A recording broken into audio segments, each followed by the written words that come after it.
What up, everybody? My name is Chris Vargas. Welcome to All Things Dope. We're going to talk about pretty much everything dope when it comes to movies, comics, tech, anything, really. Anything that we feel like talking about in the moment. So again, my name is Chris Vargas. I am here with my co-host Ben. And let's get into it, man. Batman vs. Superman. It's the hot movie that people are really loving, really hating. Let me know, what did you really like about it? Well, I honestly loved the fight scenes. That was where I fell in love with the movie. All in all, as a movie, I actually loved the movie as a whole. It did take a while for it to build up, but I think it was needed just because they were bringing in a new Batman. Definitely. And of course, they're just bringing back with Superman, introducing them to coming together on one movie for the first time.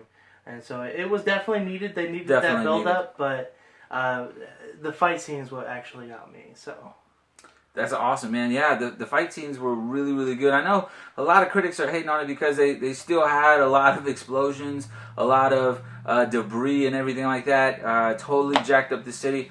But they do it in every superhero movie. It's just one of the things that you can come to expect now with superhero movies. So it didn't really bother me too much. I did really love Ben Affleck's Batman. I feel like there's Kevin Conroy for the animated series, Definitive Batman. And then there is Ben Affleck, who is now the official live-action Batman. Like, definitive Batman. He's the best Batman that's been on screen of all time. He's a brute. He's definitely super brutal. Yeah. He definitely is one of just... I don't want to say best-looking Batman, but he is. He really does fit the mold of Batman. I think, that's exactly who should play Batman. So I'm on the Batfleck train all the way. What were some of the things that you hated? What were some of the things that you hated on the movie? One thing that I really did not like was the Lois Lane scenes, putting her in distress, just for the sake of Batman trying to go and save her. I think we're past this. I mean, honestly, with Batman vs. Superman, we should have focused more on Batman vs. Superman instead of having Lois Lane out in Africa. Right. Before we get too far, spoiler alerts. If you have not seen the movie, then that's true too. Then you should definitely go watch the movie. Yeah. Love it or hate it, you should go watch the movie just for the experience, really. But back into the spoilers. So anyway, I just feel like they shouldn't have to bring Lois Lane into that light, and they should have again focused more on the Batman vs. Superman aspect of the movie. But I agree. That's probably what I think, or that's what I think is the worst part, one of them anyway, right. For this movie.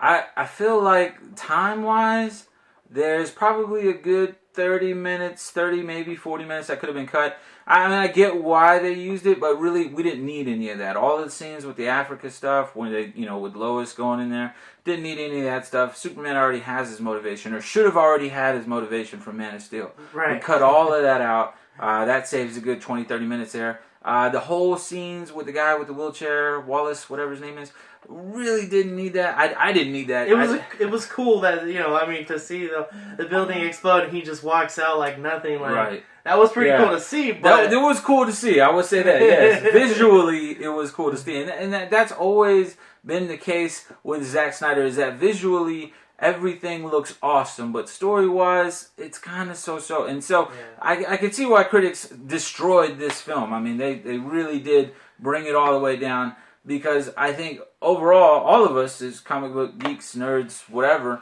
we wanted it to be something, and it was to an extent, but wasn't exactly what we wanted. You know what I mean? It wasn't, it didn't have that, like, It just needed a little bit of And I think that if we cut out some of those scenes and maybe fill the gap, because there's even that deleted scene that got, posted up like the day afterwards, and that made so much more sense. Yeah. Like, why was this part left out, but the guy with the wheelchair, his whole storyline's still in there? Yeah. I didn't need that. Another one I probably would say was a funny moment, actually, was when Superman was right there on the floor and Batman was over him with the spear or whatever. What did he make? Yeah. And he was, and all of a sudden it was Martha. I was like, And they were And best then friends. Batman was like, "What, Martha? No!" And so they shared the same, their Same mom's name, yeah. the same name, and I was just like, Our moms share a the bit same cheesy. mom. I honestly felt it was a bit cheesy. Yeah, it was a lot of cheesy. But at the same time, I don't know how else would you end that? Right. How else do you inflict that? Hey, you need to stop. I know you on a personal, or I have a personal connection. Right. How do you humanize Batman? Because at this moment, he's got Superman down on the ground, and he is going to kill him. There's nothing that's going to stop him. He's literally going to end this. Right. So you have to humanize him. You have to have a shock factor. In that moment, it does that for him. Yeah. A lot of other people were saying that Batman is too brutal. He's killing everybody. But you got to remember, this is a broken Batman. This is an older Batman. This is broken Batman. This is a frustrated Batman. You ever been frustrated? Just tired of dealing with cats getting on your nerves? Batman has the means to stop them. Ultimately stop them. He doesn't care. He's at a point where he's just like, funk it. Let's do this, man. Let's go ahead and get this done. I'm tired of dealing with you. You're going to shoot me in the head? I'm going to kill you. and maybe not in those exact words, because there is some things that Zack Snyder's pointed to that he's not directly killing anybody, but he's not directly saving anybody either. Right. So, I can see where they're coming from on that. Some of your, I honestly I still want to talk about some of the favorite stuff. Some of the stuff. Okay, yeah, go for it. I mean, I feel like that nightmare scene was amazing. Scene is awesome. That got me like excited. And then he woke up, or he thought he woke up, and he had that vision of Flash, of course. Spoiler, right? Yeah, definitely spoilers. And what's crazy is, because George Miller was on set of Batman vs Superman, and I'm pretty sure that Nightmare Batman scene, that's all him. I really feel like that's all him, given the direction on that. And honestly, I could watch 3-hour movie of that, just that Nightmare Batman scene where they're in the desert. You see the Omega symbol. The duster. Yeah, the duster. The duster is legit. That's the first time you ever seen Batman without his cape on. It's just a duster, and it's awesome. It is awesome. I don't know if you noticed, but there's a little Joker card on his gun. Like he keeps it there for memory. It's dope. I didn't notice that. It's on the butt of his gun. It's a Joker card that he has taped up to his gun, so when he's... You did watch it how many times, though? I've watched it 3 times, yes. So. I watched it several times. And even before then, I knew the Joker card was on, so I was looking for it. I was definitely looking for it. No, and that's the thing. Nobody's been more hyped than me to watch this movie. And I gotta say, really, I enjoyed it. Is it worth watching in the theaters 3 times? For me, yes. I'm a ginormous Batman fan. Probably one of the biggest Batman fans that you guys will ever know, except for maybe celebrities. But, it's one of those things where I really enjoyed it, and I was super excited to see Batman on the screen again. And you went in on watching it being the Batman fan. I went in being the Superman fan. Right. Because Superman. I honestly want Superman, he's the people's superhero. People's champ. The people's champ, you know what I mean? And he stands for hope. And I want Superman to be placed on a pedestal. And I went into the movie thinking, oh, Batman's going to get his butt kicked. Not necessarily the case, Right. Especially with that kryptonite weakness and everything. And Batman just took advantage of that because he's super smart. Definitely. But yeah, he went in as a Batman fan. I went in as a Superman fan. Mm-hmm. Came out of that theater, with the whole thought process of, all right, we're going to get together. They're going to team up. Mm-hmm. Wonder Woman... Aquaman's gonna come in. I know. I was expecting them to come back in, and then of course they didn't. So, it was just a tease. Awesome. It was teasers. Yeah. But okay. So, what would you honestly rate the film? Out of 10, I would rate the film a solid 8. You give it a solid 8. Yeah. For me personally, I might give it just a little bit more. I'd probably go 8.5. And the only reason I give it that extra 5 is for Ben Affleck's Batman. I mean, all the scenes that you see with him and Alfred are amazing, truly amazing. One of the best scenes in the movie is them just chilling in the Batcave to me, because we don't really see a lot of that in like Chris Nolan's Batman. There's not a lot of scenes in the actual Batcave, and Batman Begins, they're just working on it. And The Dark Knight, they don't even have a Batcave. It's just a parking garage, really, that they're in. And then in The Dark Knight Rises, it's just there as a backdrop. And it is a cool Batcave, don't get me wrong. But this one seems a bit more functional, seems a bit like it makes more sense. They spent a lot of time in there. They definitely spent a lot more time in the Batcave than they did anywhere else, which was awesome. As far as being a Batman fan, being able to see him working on an actual computer in and out the suit was awesome for me. So for me, that extra little 8.5, that's what I liked it. Did it have its problems? Absolutely. There was some story problems. There was stuff that didn't need to be in there. So, I mean, I get where the critics come from. But ultimately, it's for me about the experience. I mean, I had a great time being in the movie theater. I had a great time seeing Batman on screen, seeing Superman on screen. And, you know, being able to witness that with my own eyes was awesome. So I really liked it. I really enjoyed it a lot. But with that, where does the DCU go from now? Where do they go? Yeah. Where do they go now? Because Superman's dead. Or is he? Yeah, like the whole... He's totally not dead. The last scene with the dirt moving, I was like, okay. And plus, you can't go forward without having the Superman still in the series. So, right. It's called the Justice League. Right, exactly. So, all right, so where do we go from here? You want to start? I'll start it off. So, really, with the DCU, as it's known, I think Snyder's got one more chance to get this thing rocking. Really, one more chance, like for critically acclaimed movies. Because really, I'm Marvel. I love Marvel just as much as I love DC. So I don't want anybody to think I'm hating on this. But really, if Zack Snyder doesn't knock it out of the park with Justice League, they're done. It's going to be rebooted. And really, I don't know why they haven't announced the Ben Affleck solo movie with Batman, because that would drive more people into the theaters to actually watch the movie so they can experience what his Batman looks like. You know, I think that would definitely get the dollar amount up if that's what they're waiting on. I don't know why they haven't really said anything about let's make the Batman movie happen, because of the fact that we all know it's going to happen. We all know it's going to happen. I don't know why they haven't officially announced it. It doesn't make any sense to me. I may have something to that. Okay. It may have to do with the whole reviews, like all of the negative reviews that have come out with the Batman vs Superman movie. You know, the executives may not want to rush to a Batman solo movie, and so that may have a play in this part. And there's even some people speculating whether or not Zack Snyder gets removed from directing Justice League. Like, that's what happened with Superman Lives, that Tim Burton movie that they were working on. They pulled Tim Burton right out like 3 days before they started shooting the movie, and then from there it just died. So I don't know that the same would happen with a Justice League, but I think it is very important to get some fresh blood in there. I'm definitely not against Zack Snyder directing the movie. I think it would be awesome because I really like his visuals. I mean, he has great visuals, and that's what we're seeing for the most part. I mean, it is going to be how he does action. We all know he did an amazing job with 300. Some people hate The Watchmen. I love The Watchmen. I think it's really awesome. Sucker Punch, all the dream sequences are really dope. Although I'm not a big fan of everything else in there, the dream sequences are, for me, are amazing. But is it one of those movies that I would recommend? Probably not. But, you know, Ben likes it. So, you know, everything, he has a little bit of flavor for everybody. And so I think that it's going to be fun. I think it'll be super exciting. What are you expecting? Just a different Batman. I mean, you know, you got the Christian Bale Batmans, and he's definitely not going to be killing anymore. I don't think. Right. You don't think so? Yeah, I think they're going to retcon that. I don't think. Maybe. I think. Well, the thing is, it would be nice for him to just get unhinged. You know, well, that was the thing. In this movie, he was unhinged, right? In the Batman continue that in the series. But I think there's a moment at his funeral, and he says, right.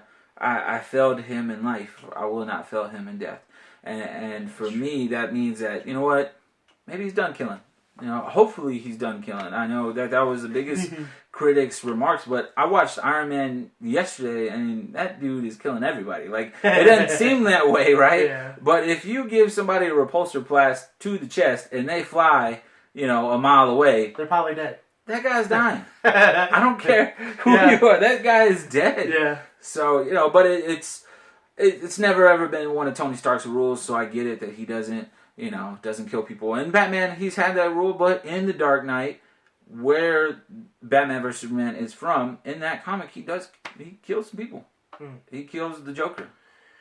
And happens. Well, obviously, you know, with the whole DCU and going forward, you know, they're gonna bring Aquaman, they're gonna bring Flash. I'm super excited about that. It's gonna be amazing, and what is the Cyborg? Cyborg, Cyborg. And for the record, Flash, he actually isn't Mexican. I know a lot of people thought he was Mexican, Chicano Flash, but he's definitely not. He's a white guy that has a scruffy Mexican-looking beard. But I'm okay with the fact that everybody thought he was Mexican. People were asking me.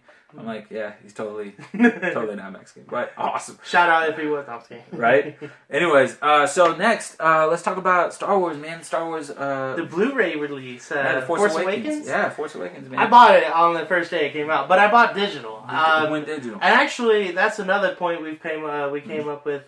Basically, you're one to buy a Blu-ray and collector's edition if that. Yeah, Steelbook, and I'm one that I don't want a Blu-ray. Right. I don't want to have a stack of Blu-rays like I did DVDs. Yeah. My wife has boxes and boxes of DVDs just stashed away, and we don't watch them. Why? Because you can always watch a movie digitally. Yeah, I agree. And if you own that movie on, let's say, you know, a service or even on a hard drive where you store it yourself, you can always watch it digitally. So I feel that going with just digital only and saving. Yeah. Because I only saved the extra $5. $15. Yeah. I paid closer to 30. But for me personally, it's all about the collection. Like, granted, I have a stack of DVDs right now sitting in this room that I'm probably going to get rid of because I have no room for them anymore. But for me personally, especially the steelbooks, I really like the steelbooks. I really like the artwork that they do because it's different than all the other Blu-ray releases. But for me, physical media, just because I like the artwork, I like the feel. It's the same thing with comics. I like the feel. And the other thing too is like the 4K coming out. Right, 4K coming out. And you're gonna start that collection?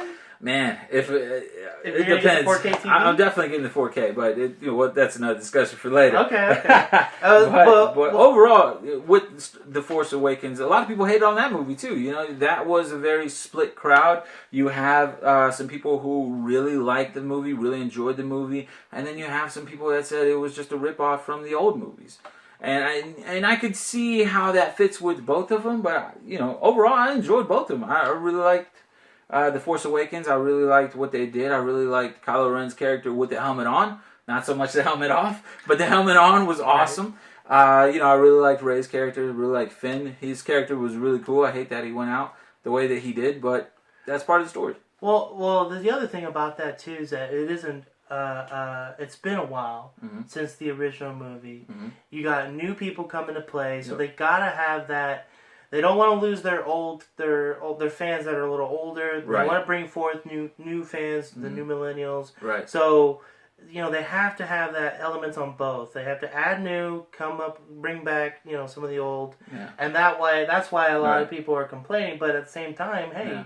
Well, they wrote that script for kids. Yeah. I mean, they didn't write it for adults. Right. Disney owns it, right. So they wrote that script for kids. Whereas, you know, something like a Batman vs. Superman, they wrote that for adults. And it still split people, you know? So is there a happy medium? I don't know. No. I think it's just about good storytelling. And for me, really, both of the movies, you know, Batman vs. Superman and Star Wars both had good stories to me. Yeah, granted, they could have been a bit better, no doubt about it. But ultimately, it was good movies, and I was entertained, and I think that's all that matters. Going into that, really, I am excited for Star Wars because they're going to do something new. They're going to make their Star Wars anthology. They're separate stories from the main storyline of Star Wars, but in the same universe. I'm super excited about that. The Rogue One teaser trailer came out. Yeah. What did you think about that? Because I'm not a huge Star Wars fan, although I love to watch all the movies. Right. I haven't really gone into anything that was outside of the movie, so like some of the outside stories. I saw this trailer, then I found out it was the one of a prequel. Right. Right. I was like, wow, that's kind of cool because the Death Star was being built or whatever, and I just thought it was cool. And so honestly, I'm ready for that, but how are they going to do it? Are they going to do only 3 movies, or are they... No, I think they're going to do a lot more. I think they're just kind of... And that's the question with this Rogue One trailer, right? Yeah. Because it's set before the actual start of Episode 4, right? Where they steal the Death Star plans, and but none of those guys are in the actual main movies, so I'd imagine either they're all going to die, or they'll continue to have their own storyline outside of the main gotcha. universe, or outside of the main storyline. And then how many movies? I mean, I know. It's like, how do you do it? you want to get back to Rey and Finn. Right. And And they will. They'll get back to Rey and all that. But ultimately, I think from here, I think it's just going to be like small stories. Like, just what happened in this moment, where does this person come from? I think that's where they're going a little bit. Mm-hmm. It seems kind of closed off, but we'll have to wait. We'll see what happens with the movie. Because the thing is, I think people, when we watch this Rogue One movie, I think people are going to really resonate with the characters just like they do with all the other movies, and they're going to want to see more stories of that. So it'll be really interesting what they do with those stories. So with that in mind, let's go into our next segment, Daredevil, man. Daredevil. What did you think about Daredevil? Ooh, I'm excited. Man, it was super exciting. It was a great season. Super awesome. Best part, no doubt, was the Punisher. Oh, yes. Punisher was amazing. Yes, you kind of felt for him. Mm-hmm. At the same time, you were like, wow, this guy's just killing He's crazy. So many people. Yeah. That's a guy that's killing people. Yes, and he has no remorse. Right. And I loved it, though. And my favorite part, obviously Daredevil scenes, but the fight scene between Kingpin and Daredevil. Oh yeah, that was like when he trapped him in that in the cell section. Oh yeah, you're talking about Punisher. Punisher and Kingpin. Right. That little whenever Kingpin told him to lie on, or not lie, but confess in court. Right. And so they took him back, and then he met with Kingpin, and then Kingpin had this deal that he was going to offer him, but ended up trying to cross him. Right. And threw him in the cell with like 20 guys. It's got to be like 20 dudes. Yeah. And they're these huge guys, and he kicks everyone's behind. It's crazy. Right. And then gets let out, and then gets with Kingpin, and still ends up putting a hurt on Kingpin as well. Yeah. That was probably my best out of the whole series. I like that was the best. Okay. I would say for me the best fight scene was whenever Daredevil, Punisher has Daredevil tied up on the roof, chained up to I guess a chimney or whatever, and they're having this whole discussion like about good and bad and what they feel like, and makes them good men, bad men, and that dialogue is amazing, and being able to see that on screen, and then to be able to see in the next few frames like Daredevil escapes, he's fighting off the Punisher, takes him out, knocks him out or whatever, and then goes downstairs and has to deal with all those bikers that come up the stairs, and he's continuously just fighting all the way downstairs, and then when he's on the ground floor, he's still fighting these dudes, and he's using his chain, and it's amazing. It's probably the best fight scene to me personally, because what they did was they expanded on the season 1 when he's fighting in that hallway, and it's just all one frame or all one shot when he's fighting. So that was one shot. Mm-hmm. That was all one shot. That the camera never stops.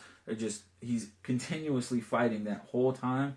And they do the same thing. The other time, season 1 was in the hallway. In the apartment complex. And then they upped the ante. And then this one was in the stairwell. They upped the ante. He's fighting all the way down the stairwell. It's the truth. It's legit. To be the guy fighting, I don't know if he uses a stuntman.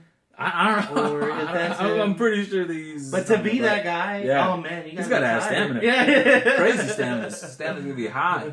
But with that, what are some of the things that you didn't like about the Daredevil? I did tell you about the Fogel. No, you didn't like Foggy? No, Foggy was awesome. I like. He Foggy. got a little too sentimental, a little too emotional with Daredevil. Yeah. I mean, you got to realize that if your friends out there kicking butt, saving people's lives, granted, yes, you are gonna feel for him and what he's going through, but to be a whiny little guy, saying, "Oh, you need to stop doing what you're doing." No, I mean that's. I think he's trying to hold him accountable just a little bit, because at the end of the day, they're still really good friends. Yes, and they're friends. And he was able to get. What was it that he was able to when he was talking to the biker, and he stood his ground with the biker. Mm-hmm. Yes, so he does have that courage, that bravery. Because one of the things about living in a big old giant city like that is that you don't have a whole lot of family, and so for him. Foggy and Matt Murdock, they're more along the lines of brothers. And if your brother was out there, dealing with demons of the night, you would kind of be like, whoa, maybe you don't go out tonight. Maybe you survive another night, so we have another night with you. So I think that's kind of his accountability role in it. But I could see where you're coming from, because he does at some points in time. You get like, well, bro, who else is gonna do this? Right. Exactly. If I don't do this, who's going to do this? You know. And so I think Foggy is just trying to make sure that he stays grounded and realizes that, hey, you are not the end all be all. But at the same time, Matt's like, if I don't do this, nobody else is going to do this. So I completely understand with you. Some of the things that I didn't like, for me, the court scenes felt a little drawn out. I could have did maybe without some of that. But I mean, I get where they're coming from. I get why they're in the story and why they're relevant. Just for me, just not my best moments on there. It's hard to push through those, especially when you're binge watching in those slow moments. Yes. It's hard to binge watch. When you binge watch, and that's the only way I watch. Yeah. It's different. Like, if it came on week to week, that's a little bit easier pill to swallow. You know what I mean? But because you're binge watching it, you're trying to burn through this 13-hour... It's literally a 13-hour movie. You're trying to burn through those 13 hours. You're like, come on, give me some action. Give me some action. You know what I mean? But with this, it's just kind of like, oh, okay. Yeah. But overall, what would you rate it? Daredevil Season 2, I would honestly rate it at 9. You would give it a 9? Yes. I would give it a hard 9 too. Yeah, because of Punisher. Even bringing Elektra into it was awesome. Elektra was awesome. So it's definitely a 9. A good solid 9. Which 9 to me is near perfect. So. Right, yeah, definitely. I would say a hard 9. And the only reason I say a hard 9 and not a 10, I don't push it to a 10, is just because it gets a little drawn out in those court scenes. I really didn't. It's hard if you're binge watching. Maybe I might have given it a 10 if it was like week to week, but because I'm binge watching it, there's just a little bit of time where I'm just like, this is getting slow. I understand that, but I totally don't want Netflix to get taking that away from us. No. Leave it the way you have it. Let us binge watch what we want. Please. Yes. So it's definitely great. And I'm super excited for what Netflix and Marvel has for us coming. With that in mind, some other cool things that Marvel's working on right now is, of course, the Civil War. They've already shot it. They're doing some reshoots, I think, right now. Just getting in the last couple things. But I'm super excited about this. Whose side are you on? Team Cap, Team Stark. Let's hear it. I haven't really honestly given it that thought. What? I've just been staying neutral most of the time. But I like Team Captain America. Team Captain America. Just because Iron Man, just he's a little cocky. He does have Spider-Man though on his side. From the trailer. From the trailer, right? Right. So I don't know. Captain America is the good boy, and for some reason, up until this point, we've been following his lead, and so it's kind of hard for me to stray away from his team. Yeah, no doubt. If you'd have asked me this question maybe like 4 years ago, maybe, when they first launched it, easily Team Stark. He's way cooler of a character. But as they've progressed, as they've told more stories, you get to see that Tony Stark doesn't make the best decisions. He still has himself in mind. He has himself in mind, but he's one of those guys that gets in his own way. You know what I mean? Like, he really has all of the best intentions to do something, but just doesn't have a way to necessarily deliver it perfectly, and it blows up in his face a lot of times. And so for me, I'm going Team Cap, especially after the events of The Winter Soldier. Oh my God, that movie's amazing. That's one of the best movies in the MCU right now.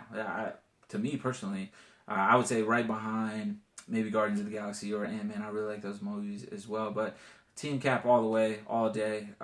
Especially because, I get where he's coming from. If he feels like the situation's headed south, then he's got to step in. He's got to do something. And that's what I really like about Captain America versus, Iron Man. Have you bought your tickets yet? No. I haven't bought my tickets yet. The reason is because I go to the website and it's only pre-order on third party. Right. But because I want to watch it in IMAX, right, it's not available for pre-order yet on the website. Terrible. So once it does, though, I'm gonna be watching. Yeah, no doubt. I haven't got my tickets either, but really it's because of outside situations. Got to wait on what comes down the chain. But I will definitely be watching this movie opening night, no doubt about that. One way or another, I'm watching opening night. I'll probably watch it a few times. I like to do that. That's kind of all right. Well, that pretty much wraps up the show. Thank you so much for tuning in. Again, my name is Chris Vargas. Hey, it's Ben. Where can they find you at, Ben? I'm on media. Facebook, Benjamin Frias. I'm on Twitter. I'm on Instagram. Everywhere. I'll have links up in the description. Cool. Again, my name is Chris Vargas. Thank you so much for tuning in to All Things Dope. We'll be hitting you up with everything as soon as we can. So, you guys stay tuned.